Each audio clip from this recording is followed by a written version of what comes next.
Greetings everyone, this is Cryptic Inceptor. If you were to go talk to a few random Assassin's Creed fans and ask them which games were the best, I'd bet Black Flag would make it into their favorites list. And if you go look at the Steam page, it's mostly all positive reviews. Now this game was released in 2013, which is just positively ancient here in 2025. Like dude, in 2013 I was still drawing pictures on the wall while waiting for my dad to come home from getting the milk. So my question is, how does this game hold up in 2025? Is the gameplay outdated? After almost 12 years, has this game continued to stand the test of time, or has it simply become outdated by trends of time and ray tracing? And most importantly, is Edward Kenway, Terror of the Seas, still a sexy beast? I have to say, this game was pretty much my first Assassin's Creed game, and as such, it was very much a good title to start out with. I initially played it back in 2021 or 22, but had just come off of Shadow of Mordor, an excellent game, which had much more fluid controls. So initially the game just didn't do it for me, and my easily distracted brain moved on to other games.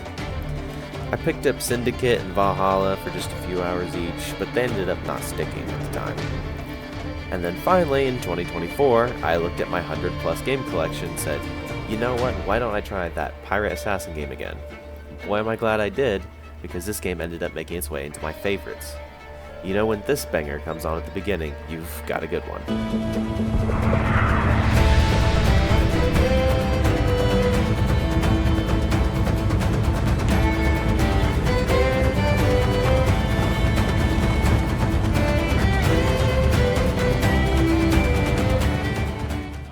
Nice. The gameplay, of course, was a well-crafted meal of destruction and adventure that ticked so many of the right boxes. Blasting a ship to the brink of destruction, boarding said ship by swinging across on a rope and dropping straight to a sword fight like a total badass. Yes! Sneaking up behind two guys and stabbing them both at once. Yeah! Slithering. Oh, watch out! Watch out! Watch out! Watch out! Gunning down natives in the jungle? Absolutely. My end is now. Prepare myself. And of course, the rifle combat is just too funny to not use. You picked the wrong house, fool! Both ship and ground combat was solid, and while I preferred most of my fighting to be on the ground, I still found myself sliding into this cycle the Steam user describes. I will sink just one more ship, and then I turn it off. What about that one? I could sink that one too. Okay, this is the last one. Or is that one? Wait, what is it over there? Okay, no ships in sight. Well, now we can switch it off. What is it I hear? Okay, I will quit the game after the song ends.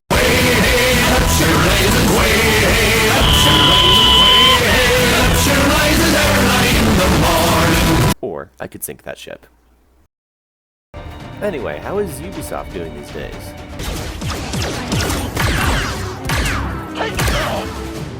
Oh. I didn't usually find myself oohing and ahhing over the parkour movement, but it was fine. It didn't break the immersion, and you were able to traverse anything like any assassin would. Unless it glitched or got confused, which it did. Often. Either the game would misinterpret what spot I wanted to move to and just do something else entirely, or sometimes, instead of jumping off a spot, Edward would just sit there and do cute little bunny hops without doing anything. And when you're in the middle of a pursuit, that shit gets irritating Really fucking quick. If it's just a me problem, leave a comment down below, tell me what I did wrong, but in the meantime...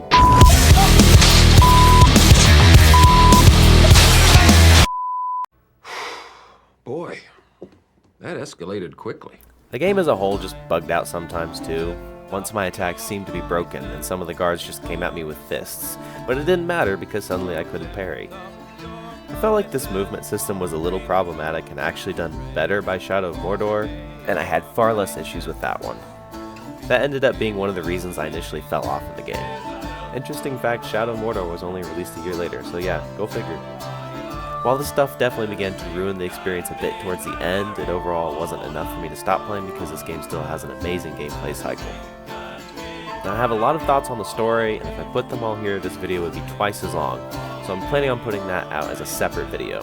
So while I want to address that here, I'm afraid you're just going to have to wait for that one, but I will get it out as soon as I can. Promise! In 2025, this game still holds up very well on graphics. I played the game in 2K at 60 FPS, and while 60 FPS is the max you're going to get out of a game made in 2013, it never feels dated. The world feels alive, with beaches, islands, lush jungles, swamps, and about everything else you would expect from a biome like this. I typically only visited story-related locations, but nowhere I went felt like a blatant copy and paste. Yes, most places use the same buildings for their towns, but they still manage to feel different from the other locations. Sometimes enemies would load in out of nowhere due to the game being designed for older consoles, but that was rare. The music was superb, with not only an excellent soundtrack, but also sea shanties that can be collected for your crew to sing as you scour the seas for any ship carrying so much as a few coins or a barrel of rum. The side quests are diverse, with naval contracts, assassin contracts, Templar hunts, legendary ships to destroy, creatures to hunt, shipwrecks to explore, and enemy forts to raid for both collectibles and coin. Wow, it's almost like Ubisoft put effort into their games back then. There is one immediate downside to purchasing this game, which is what has garnered the most downvotes for this game on Steam. The fucking Ubisoft launcher. That little bastard is the worst. It makes you log into Ubisoft about 50% of the time you open the game, even if you just opened the game yesterday. And of course, it'll bother you about the Uplay activation key, and of course, it'll pop things up on the screen in-game if you don't open the app to disable it. Yikes. After scrolling through the negative reviews, it looks like some people had some really rotten experiences trying to play an otherwise excellent game, so be prepared for some potential headache if you play on PC. On the upside though, Steam achievements were finally added to the game, so if you're an achievement hunter like me, that's a plus. Besides, who gives a fuck about Ubisoft achievements? It's impressive what Ubisoft did, how they took the Assassin's Creed brand and ramped it up to a whole new level with Black Flag. I don't think I've ever heard of a game that has hit quite like this one, and despite a couple gripes I have with it, I'd say this is a game I can easily recommend to friends and family. And for $40, I'd say that's a worthwhile price. That's going to do it today, folks. Thank you so much for watching. As I said before, I will drop part 2 on this review shortly, but in the meantime, leave me a comment down below telling me your opinion on Assassin's Creed 4 Black Flag. And as always, pick your nose in public.